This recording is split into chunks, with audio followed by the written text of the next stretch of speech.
everyone, and how are we all doing today?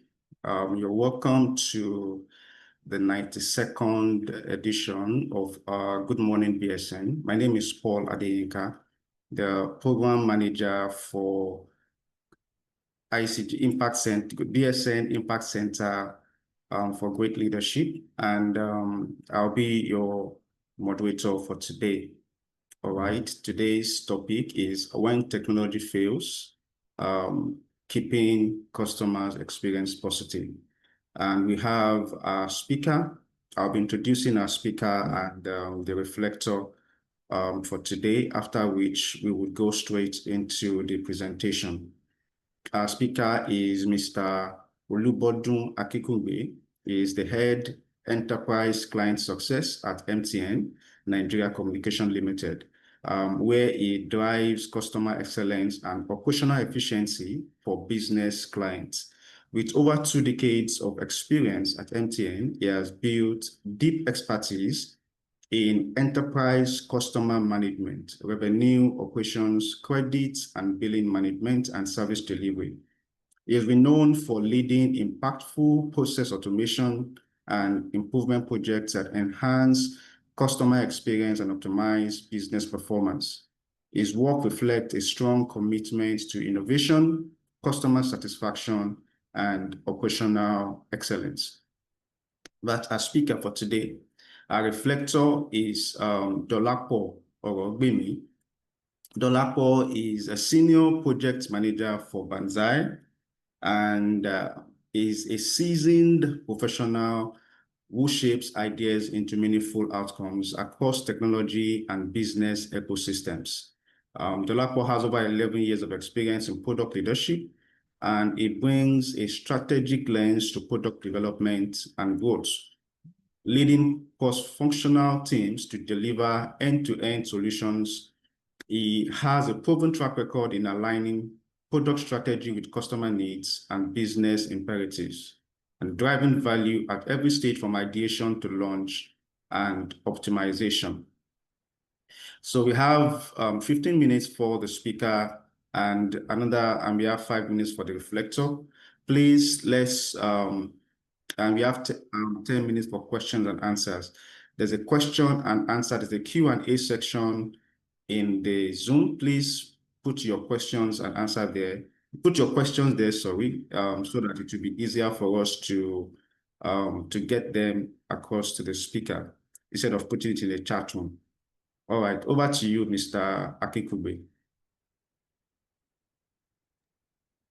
Okay, good morning. Good morning, BSN. Thank you very much, Paul. Thanks for the introduction. And I say good morning to the BSN community. As has been introduced, my name is Olubodun Akinkugbe. You can call me Bodun. And I'm a BSN alumni, and I'm happy to be here to share with you some insights around when technology fails and how to keep our customer experience going, how to keep it positive. Please, Paul, let me know if you can see me, if you can hear me clearly, if not, so that I can make some adjustments. Okay, sir, I can see you and I can hear you clearly. Thank you very much, Paul. Okay, so let's jump into it. I have 15 minutes and try and make the best use of that time. I've looked at this because I've worked within the ICT, telecoms, and technology space for about 2 decades. And I know that technology is not relenting, and we don't want it to relent. It keeps powering everything that we do. It's becoming life in itself. But what happens when technology fails? Because it will fail just like every other thing. We hope for 99.9% availability and success rates, but there's going to be that 0.01% or that very little time that technology fails. If we have 100% dependence on technology, at that point, we may not be able to do anything or move forward at all. And so I'd like to share with you what to do and some of the ways people are mitigating failures of technology. So I'm moving to my first slide. And for some reason, technology is failing here. So I've tried to get myself ready by saying, if the slides fail, what do I do? So I have another slide here in front of me that I'm able to use to speak. But let's quickly fix this. I'm having a little problem moving the slides now. Or shall I share the slides from my end? Yes, if you could, please. Okay. So I'll stop sharing here. Okay.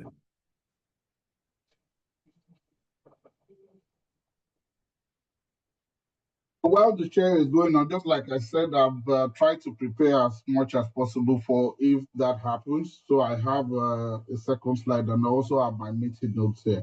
I start with something that happened around April 8th to 9th this same year, earlier in the year. It happened at the Japanese toll gate. It's called the Japanese toll gate incident, and I know that a few people here might be familiar with it. So what happened was that we had a very busy toll gate where you have cars going through every minute, every second, and there were lots of cars. For you to have an understanding of how big this toll gate was, it had about 106 toll booths. 106 toll booths where cars can pass concurrently. And what happened on that particular day, April 8th, was that the electronic collection system failed. You need the electronic collection system to work. Paul, I don't know, okay, the screen is up, okay. So for that particular toll to work, the electronic collection system must trigger that toll and it will give passage to the different cars. But then it failed. And so cars were stuck. They couldn't move past it. And it was rush hour. What did the organization do? There was a lot of confusion. Of course, the organization had to just open the toll gates manually and allow the cars to drive through without having to pay. Because it was crisis mode, it was rush hour, there were lots of cars passing through, but technology had failed at that point. Within April 8th and 9th, when they had that technology issue, 920,000 vehicles passed free of charge. 920,000 vehicles, and they could have paid, but they didn't pay because there was a technology crash. The electronic collection system hadn't been fixed. So it was supposed to be manna from heaven for the drivers and the commuters, but this happened in Japan. So to save the day, Japan focuses on two things, which is honor and trust. Because of that, they still had about 24,000 drivers who paid afterwards, even though there was nothing to hold them. There was no oversight. There were no records, but they came back and paid because they believe in honor and trust, Mayo and Shinrai.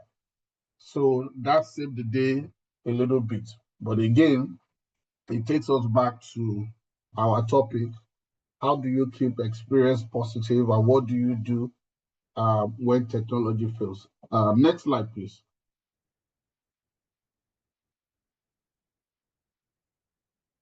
Okay, that went back to the opening slide. It's like technology is failing again. Okay. Okay, so my next slide is saying that, yeah, that was a good story that ended well because it happened in Japan and they are honorable, they're trustworthy people. Sometimes if you go to the sporting arena, you go to World Cups, you need to look at where the Japanese fans are. They clean it up, they make sure they leave it squeaky clean. They are very honorable and cultured people. And so that ended it ended well. But not every tech failure will have that kind of happy ending. Tech failures where there's full dependence on technology, when they fail, it's often chaos. It's often catastrophic. So what happens? We have, from a customer perspective, customers are let down They are trying to they have an emergency, they try to run through that tool, but it wasn't letting them through. So they feel let down. They're stuck, they're stranded, they're at a disadvantage. You could be at a bank and you can't withdraw your money, or you're trying to use your banking app and you're not able to get it done. You're trying to make a call on your telephone, or whatever it is you're trying to do. You are trying to recover data from a data center service, whatever it is that you're trying to do and you cannot do because there's technology failure. There's bound to be that feeling of being let down and being at a disadvantage. The next thing is that there's a promise that's come with using technology to drive products and services. And once it fails, that promise has failed at that particular point in time. As little as going to a POS machine and trying to withdraw money, and for some reason the network wouldn't connect, or that POS terminal wouldn't work, you failed a promise. Because the promise made at that point was that when you come to that center, you'll be able to withdraw money or do your transaction, whatever it is. There's lots of revenue, profits, and market share from the perspective of the service provider. If your technology fails and you're not able to do the things that you should do, just like we saw in the case of the toll gate, they lost a lot of revenue in that period. No revenue, of course, is going to affect profits. And your competitors are watching and they're seeing how they can build on your misfortune or the failure of your technology. And because of that, they may begin to eat into your market share within that industry. Customer churn, customer may say, look, never will I won't give you a second chance to mess me up. I won't give you a second chance to give me this type of negative experience. So there are cases of customer churns, customers who are just going to leave and they'll come back. Customers who hadn't considered competition in any way before, that will start to say, look, I need to, and I can't put all my eggs in one basket. So that can come. Then regulatory sanctions, customer protection policies, backlash from public. You can imagine when there are 1,000, 2,000, 20,000 cars passing through, and you have to keep them there because your collection system is broken.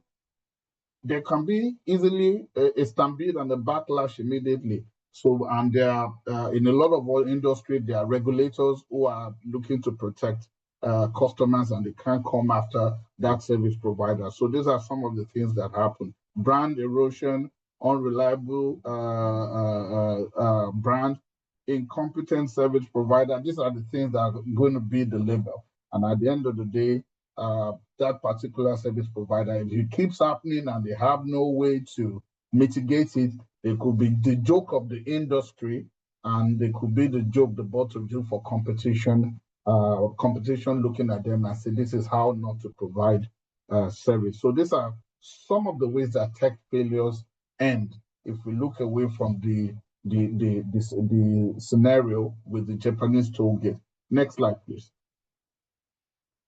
Next slide is, what do we do? How do you mitigate this risk of tech failure? And the first one is that anticipate. The person who built the Titanic made a guarantee that is like 100% that this ship will never sink.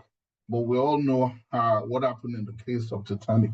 Look at the airplane. The airplane has multiple engines. One fails, another one picks up. And then you still wonder why they tell you that there's a life jacket or a parachute under your seat.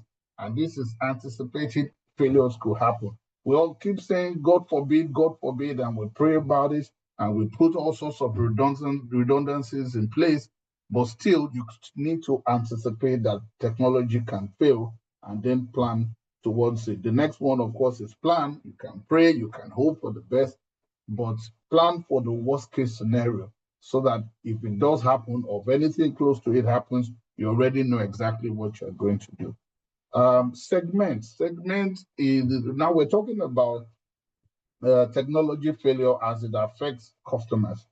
You may not in the immediate time be able to rescue or come to support or provide service to all customers in times when you have failure, depending on how reliant and dependent you are on technology. But what happens to your best customers? What happens to critical customers at that point of failure. So you can segment and begin to understand what you can do for different segments of your customers. Who gets what when technology fails? It's part of the planning, but then you've been able to look at your capacity and say, I offer this type of redundancy when technology fails. You cannot anticipate, plan, segment, and do all of those things and then keep it as a best kept secret or trade secret. Yeah, this can be like a competitive edge, but at the same time, it is important to communicate and let people know what exactly that you put in place. So communication is very important so that your staff, your customers know what's going to happen in case of failures. Train and drill. If you go by the way of fire drills, it's best to know what is going to happen and how it will happen, the processes you have taken and put in place when technology fails. So there's train and drill, and don't wait for the experience to happen before you do this, because you can have the best plan. If it cannot be executed at the point of failure, then it's for nothing. Assess and evaluate. You can't get it right once. You have to keep assessing what's happening within the industry. There are new things that come into play, new processes, there are new automation, and new things that you can do to mitigate the risk of technology failure. So don't just put one in place and go to bed. Always come back to assess and evaluate and see that you are putting the best foot forward in terms of managing technology failure. Next and final slide. The last slide is a busy slide. It's just about sharing some of the things that have happened that people have put in place that I've seen. So the first one, I spoke earlier about the POS machine operator. We see them on our streets, and even though it's just a POS terminal, they still depend on technology to do what they do and offer their services. So a POS machine that didn't connect could be the SIM card in it, could be the broken down terminal or whatever it is. There's a customer that's already, there's a provider that's done a KYC even before there's a problem comes, segmented the customer based on risk, know that, okay, these are my frequent customers. If this one comes, I have a KYC. I can do an offline transaction for this person, give the money, and I know how to trace and collect, do the withdrawal once this technology comes back on. So the impact is that there's a stickiness with the customers, especially the high profile ones. You don't lose them to other service providers. A telecom service center, people come in for SIM registration, for SIM swap, and a lot of other things. And I'm using that example because that's where I'm from. And there's a queue management system that keeps things in order. As you come in, you just punch and you take your queue. You sit down, but you already know what number, and the queue management system is then arranging how customers are going to be attended to. But if this gets broken down and people come in, a lot of people are coming into that store and they don't have a queue management system, something then must happen. And what happens is that we've seen cases where the security men, the cleaners, the office assistants have been drilled as part of a team to coordinate and manage the crowd when technology goes down. And what they do is make sure that they have a group of people that they're attending to, and they are liaising with the attendants and the staff within the shop to make sure that every customer is attended to. And at the same time, they are pacifying them and they're giving them tallies and numbers and all of that in the interim while the queue management system is being fixed. So even the customers can see the teamwork, they can see the orchestration or concerted efforts being put in place to make sure that things work even when technology is not there to support. The same thing with banking hall, financial institution is another example. Banking software went down, but there are laid down plans on how you can quickly identify which customers are in critical need and which customers want to wait. And when they are waiting as part of something that's been put together, while they are waiting, there are coffees, there are teas, there are drinks being served to entertain them, to make that wait time even more bearable for them. And they are able to identify the ones that are in urgent need and attend to them. By doing that seamlessly, they've been able to manage that period. fuel station, you've seen cases of mini fuel trucks kept in fuel stations, and when the fuel pumps goes bad, or when maybe they have they are overcapacitated, they are able to use those mini trucks to dispense fuel even to customers while they're waiting for things to settle down. Fixed internet connectivity, there are fiber cuts. We live in environments where you can wake up and the construction work started just in a neighborhood, and they cut the fiber and you cannot get internet. But we put something in place whereby if we see that there's been a major damage that's going to take a bit of time, we already arrange for routers and other alternatives to getting internet. And we already contracted dispatch delivery guys that are going to take it to the doors of different impacted customers. So while they cannot use their fixed internet connectivity, they have a wireless router that they can use in the interim. Investment portals, not being able to see your deposit on time because of technology failure. They put other things in place like a real-time statement of account whereby you cannot see the deposit on your dashboard, but you're able to see it in your statement of account. This happened to me personally. And then there's no panic because I can see all the deposits I've made and just wait for the dashboard to be updated and that problem to be fixed and everything goes back to normal. Lastly, on the slide, the example is for an health institution where there are appointment reminders set and it's supposed to send SMS to those patients who have appointments. But as a follow-up, in cases where the SMS for some reason may not have been delivered, they've kind of segmented the customers who have critical health issues and they follow up with phone calls, not waiting for just SMS to be automated, to be automatically sent to them. So they showed that the hospital really care about the patient. So these are some of the ways that different organizations, different sectors try to mitigate the failures of technology. My time is fast spent. Thank you very much for listening, and that's my presentation. Thank you. Thank you very much, Mr. Olubodun Akinkugbe, for that excellent and very impactful presentation. We'll hand over to Dolapo, our reflector, to reflect for the next 5 minutes on what has been discussed. Thank you.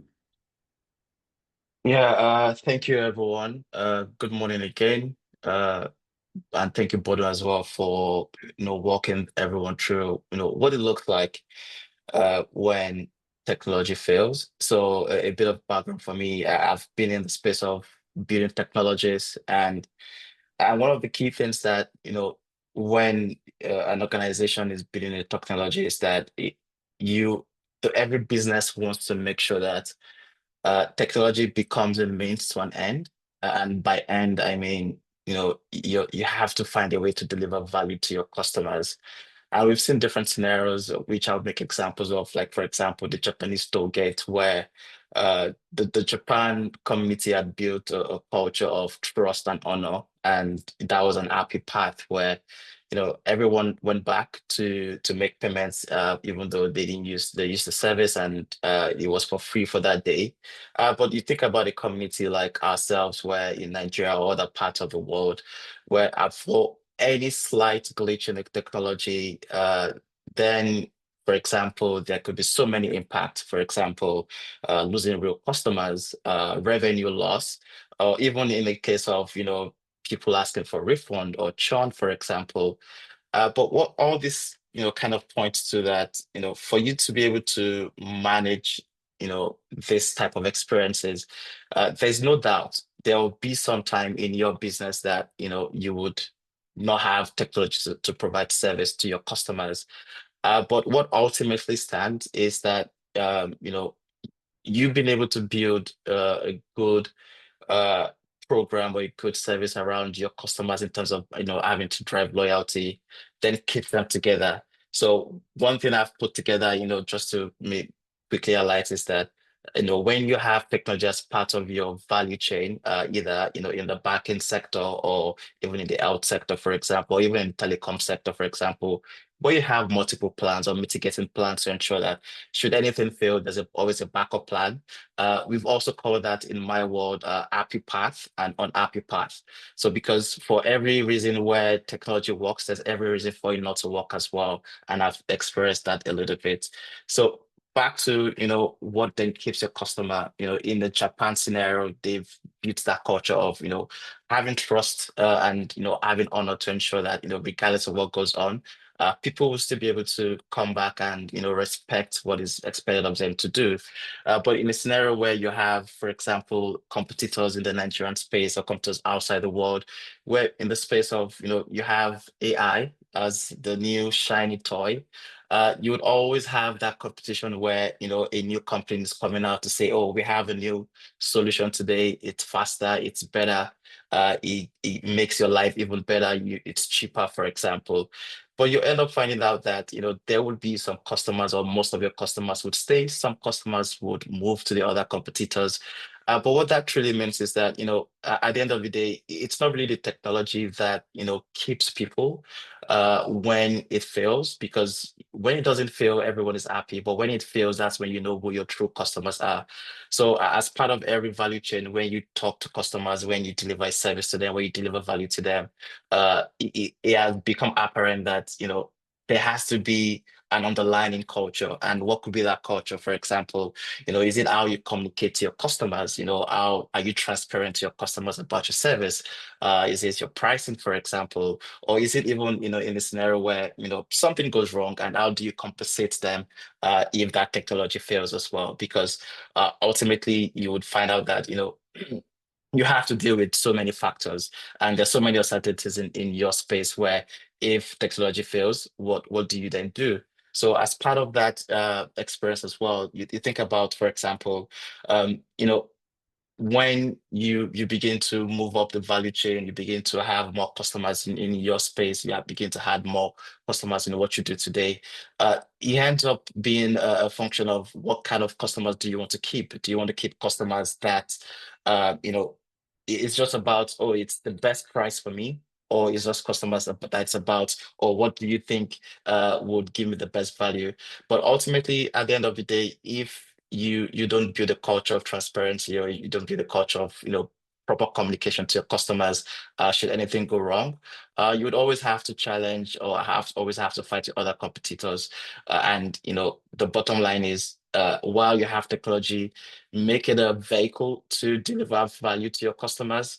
And at some point, if technology is not there to provide that service, are they still going to wait by? Are they still going to stay by yours or stick by your service at the end of the day? And that's when you know, okay, I think I have a good business plan. Even if I don't have technology to provide that service, I will still have customers that will still pay me some revenue at the end of the day. On that note, I'll pass it on back to the moderator. Thank you.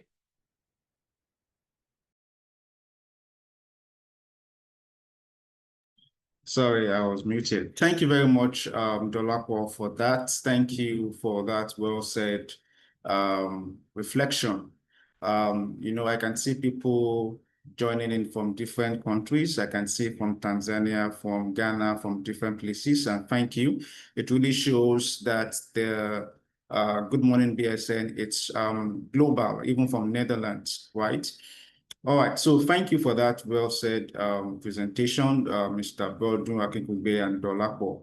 All right, so we'll go straight to the questions. We have two questions, and I think I saw a hand raised before, but okay. The first question is from Bruno. It says, why do developing countries play mouth service to resolutions when technology fails? Most times, responsiveness is very defective. Why do you think this persists in your own opinion? And what can be done to move from talking about it to actionable approaches? Mr. Akinkugbe or Dolapo, anyone of you could answer the question. Okay, let me take a stab at it. And it's all about responsiveness when there are technology failures and resolution. And again, I will put it at preparation, anticipation, preparation, and planning. There are quite a number of hyperscalers in technology that don't even have service desks and call centers. And they build something around where you can do self-service tickets, and then in the rare cases where things fail, they can attend to that, respond, and resolve. But when you look at them, there's hardly anything to resolve because, number one, the way they built their products and their services, they built a lot of resilience into them. They've anticipated where the challenges and problems will come from, and they've kind of found a way around it even before it happens. So they have been very proactive in building their products, services, and solutions. The other one is now about, that there's going to be break. When you run a telecom services, for example, you can't do it like an ICT solution that's going to be near perfect. You're still always going to have people, even if it's just to make inquiries, make requests, they want to do that. So if you are able to also anticipate and plan accordingly, data will tell you how many customers you have and the likelihood, the propensity to call, the propensity for things to break. And if you have an SLA you've agreed, you plan the resources that you need to respond within 5 minutes, or you want to resolve within an MTTR of 4 hours, you would have put a lot of resources in place to be able to do that. But not planning and not anticipating accordingly is why you have a lot of unfulfilled promises when it comes to service management. I'll put it at that. Thank you very much, Mr. Akinkugbe, for that. There's a response or comment. Okay, Tosin Kenneth is saying that transparency is key to retaining customers. Says thank you, Dolapo. All right, there's a question here also. It says, wouldn't alternative tech to replace a failable tech impact on operational costs? From David Odukayode. I think it's trying to say that when you have to put in an alternative to replace or in the failable tech, wouldn't that impact operational cost? Yeah, I can take a stab at that. I mean, there's a foundational issue that if you always have a technology that fails twice a month or 3 times a month, for example, then you've not set yourself up for success. You want to make sure that whatever technology you adopt as part of the value chain, is robust enough that, to Bodun's comment, that you've anticipated so many things, failure points as part of the technology, and overall that would always impact your bottom line, your operational costs. It would always go up. So I think it's more of a foundational issue, which is ensure that you're getting the right technology that works for your business and that works for your customers as well. And sometimes you can have a very sophisticated software that you've put in place for your customers and they don't know how to use it, and they always come back to you, I don't know how to use this technology. So you have to get technology that works for your environment, so that way you're avoiding failures every time, and you're always going back to manual processes at the end of the day. All right, thank you very much for that, Dolapo. The next question is from Victor. It says, what strategies can be implemented to mitigate issues arising from technology failures, especially in customer service centers of telecom companies like MTN and Glo, to maintain customer loyalty and avoid regulatory sanctions, if any? Additionally, what steps should be taken when deploying new technologies such as AI to ensure continuity and address potential failures? Okay, so I think that came straight to my area. So let me just take that. Yeah, so if you look at the records and what data will tell us, especially when you have telecoms organizations with very large customer base, there is a tendency that you're not able to care or manage those customers across the different segments as much as you would. And if you are in places where the problems can be diverse, that you can have a lot of the vandalization of your equipment, a lot of fiber cut due to construction, and a lot of different things. Maybe you've been asked, for example, to do things that will help national security and all of that, that's going to provide some complexities into how you serve your customers. So you're going to keep having customers coming in with different requests, with different faults and incidents. But again, the way to manage it is not to use that as excuse. It's going to happen. We already know it's going to happen. So that is already anticipated. Now, if you have the data in terms of how many customers are going to call and the magnitude of challenges you're going to have on a daily basis, you have it from organizations who are similar to yours that have done the same thing. They have data that you can see. And you have it from your past records, how many people are calling to report a particular problem. On a daily basis, you can see your top 10 issues. What are those issues? You can see the failures that are happening to your technology on a daily basis, and you can do the analysis. It tells you where to invest in making sure that those issues are resolved permanently and your customer, there are no repeat calls that you have to deal with. And you're going to have fundamentals in terms of no matter how best you fixed everything, these are the number of people that are going to reach you for different and diverse reasons. And then you must make sure you have equipped all your customer touch points to be able to deal with that volume that's going to come. And you put technology in place. AI is a tool that everybody is talking about. It can do so much. It can allow you to automate a lot of things or give you information that will be at the fingertip of your staff and make sure that quickly they're able to turn around some of these complaints that have been brought. So planning, data, using the best technology and making sure you have a robust and great product and services will help you manage the magnitude and volume of problems. But it's capital intensive in some organizations like MTN and the telecom services. Thank you. Thank you very much, Mr. Akinkugbe. All right, so our time is fast spent, but I have just we have two questions, but I'd like to ask this last question. I guess the person is a business owner. She's asked, Omalora Akonji is asking, technology, he said? Okay, he said technology is an enabler, but could you please advise on the use of alternates when technology fails? Wow. I think we need to know what area she is before we can even be able to advise on an alternative technology.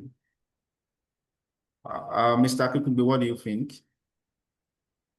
Yeah, I did in that table that I presented, try to show the alternatives, and you are spot on, Paul, that we need to know the service that you provide and the technology you use in order for alternatives to be recommended there. But I think in terms of whatever it is, in terms of research, you can always find alternatives. Some of these alternatives could be manual and workarounds that you have to do within a period of time just to make sure that things keep running. If you're doing fixed connectivity, for example, fixed internet connectivity, we deploy by fiber and we also deploy by radio. Those are alternatives. So the